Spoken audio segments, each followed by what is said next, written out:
reggae sauce there. And the latest thing, you know, is proper things. Somebody put some music. I am with the one and only Mr. Levi Ruth. Thank you for joining me today on Ushine Ishine and giving us your wonderful time. I just wanted to take it from the beginning really and just find out a little bit about you and how you are building up your amazing empire with your reggae sauce and your reggae sounds. Well, I mean, it started with the music. I think that's the main thing. It's all about the music for me. I think it's always about wherever you end up is where you're coming from. I always believe that. And I'm coming from a musical background. I always said that it was the inspiration of the music why I wanted to do the business in the first place. I wanted to do something that I really enjoyed doing. And it's fantastic when you have a job, when you do a job that it's both your job and your livelihood at the same time, you know, something that you enjoy and you earn money from. So I would say the music is my greatest inspiration towards business. And did you have any concept that the reggae sauce with the music would become this empire that you're building? Absolutely. Everywhere. Absolutely. I mean, I don't think I would have gone on Dragon's Den without that belief. I really believe that it would have been the biggest selling sauce in the country. I suppose that's why I couldn't get investment in the first place, because I used to go around the banks and tell everybody that I had a sauce that can outsell Heinz Tomato ketchup, which perhaps wasn't a good idea at the time. But yeah, once I got on Dragon's Den, we did outsell Heinz Tomato ketchup, so I achieved everything that I wanted to achieve because I really believed it. And I never saw Dragon's Den before I went on there. I never even heard of the program. But I knew that in my life as a Rasta man, I always say that no dragon cannot slay no Rasta. Amen to that. So the minute I hear that there were some dragons over there wanted to challenge a Rasta, I was up for the challenge. You're ready? Absolutely, because I believe that I was guided by the Almighty in some ways. So tell me a bit about the music. Where are you moving forward with that? Because I know you're doing all the festivals now, getting out there. You know, who influenced you with your music side? Well, I come from a sound system background, you know, back in the day. I remember sound systems, because that was all about it. You could feel the bass and the beat inside of you. Absolutely. I mean, back in my day, sound system was the way that you promote music, as opposed to now it's about the radio station, about the internet and all that kind of stuff. We had perhaps one of the biggest sound systems in the country, which, I mean, you probably would have heard of this, was called Sir Coxsone International.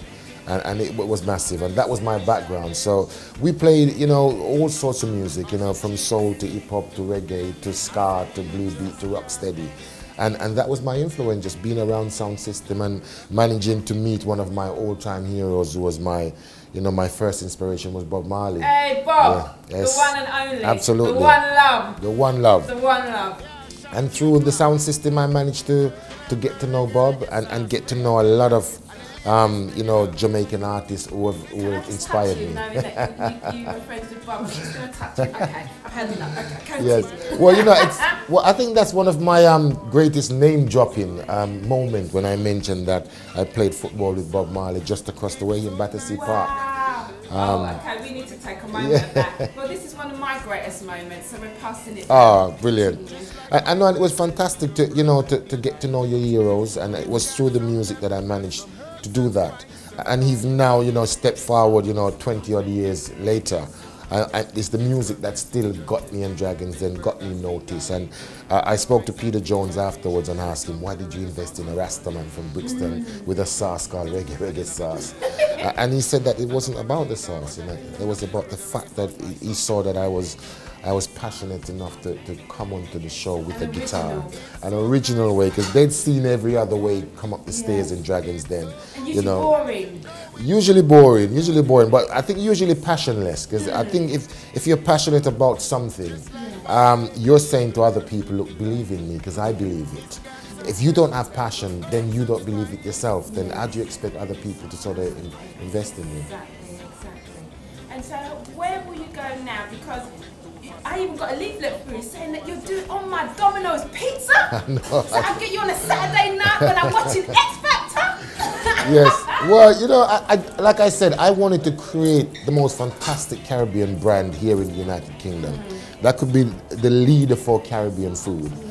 And to maybe do something up alongside French food, Italian food, Cajun food, all these cuisines that we always see on our TV screens. We never saw Caribbean food, so I wanted to create that. And the first thing that you have to do is connect yourself with leading brands. Yes. Like, you know, we've got our Bird's Eye chicken char grill burger, which was fantastic for a company like Bird's Eye to come to me to want to connect with me because we were so cool. Yes. And, you know, we have people like Subway. You know, Subway came to me and said that they wanted to connect with my brand, again, because we were so cool. Yes. And now Domino's again is coming and want to connect with. And these brands are like, you know, iconic brands that we always sort of have in our homes and buy throughout the years. And you know, certainly not thinking that a brand from local Brixton, these companies will be like, as we say, running me down. Running me down, chasing me down. To connect, and it's fantastic. And I think things like the pizza is just another way of me saying to people, here is a way that you can try the sauce and raise the awareness of what reggae sauce is. Because the more people try it, it's the more people being influenced by what I do. Because I really don't believe that people are buying the sauce entirely. I think they're buying a bit of the Levi Roots experience and what they saw on Dragons and what they've heard, what they've read about, and so I think it's fun. It's much more than just the sauce. I hope you're going worldwide as well. I hope that's in the big connection because we need to spread this reggae sauce, Caribbean love music thing going on all over. Well, that's my intention for you anyway. Absolutely. Well, it's world domination because it doesn't stop there. And I say that, you know, when I talk to kids about business and stuff, you've got to set your goal far afield. And even though we're still a UK brand, because, you know, here we're only 4 years, we were building the brand here. Next year we move to America, we move to the Caribbean later on this year. Yes. To do it in Jamaica, which will be a personal coup for me, because it is a Jamaican influenced brand, and the sauce is the jerk sauce, which is Jamaican. And I think that it's brilliant if I can take it back to my roots, so Yes. no pun intended. Oh no, bring out the puns, the roots, that's what it's all about, Yes, people. take it back there and you know, and maybe even in the future to do a factory there and create something there. So the future is excited, you know, for me. And one of the most important things is that not only you're an entrepreneur, you've got sauces, drinks, everything, books, on the TV with your chef shows. You give back to your community, and I see lots of, you can't see it behind me, but we've got lots of pictures and letters of young people who are inspired, and I'm all about role models, so I'm very grateful that you're a role model, not just to the black community, but I think to anybody who wants to become and is pushing forward with their dreams. So first off, I thank you for that. There's no problem. And what more advice can you give to our young people who don't believe that they can achieve? I think the greatest advice I can give to do with business and enterprise, knowing how young people from my background, who I'm really concerned about, how they are, I think the main thing is always about planning. You know, it's really about having a plan of some sort, you know, something that you can work toward. It starts there. I mean, people always have a dream, and don't forget that you have to go to sleep first. Yes, you know, yes, before you can do. dream. So before you can actually, you know, get the business, you really have to have a plan. And it has to be a plan that has a start, a middle, and the ending. And that's the most difficult part.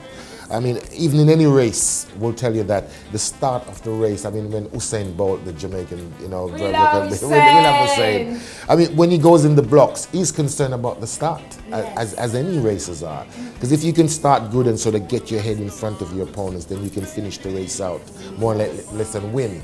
But you really have to have a good plan and a good start. So I would say to young people, you know, get yourself a plan, focus on your plan, know what you want, and be willing to wait for it to happen, because that's another thing I know that, you know, similar people like myself, because I had that problem, is that I didn't want to wait for the fruition of, you know, if somebody says to me, boy, Levi, you're going to set up a business, but you're not going to get any money till 5 years. I'd be saying, no, man, I want it tomorrow. What are you talking about? But when you really learn what business is about, and you learn what enterprising really means, then you know that it's all about a long-term plan. It's never a short-term plan.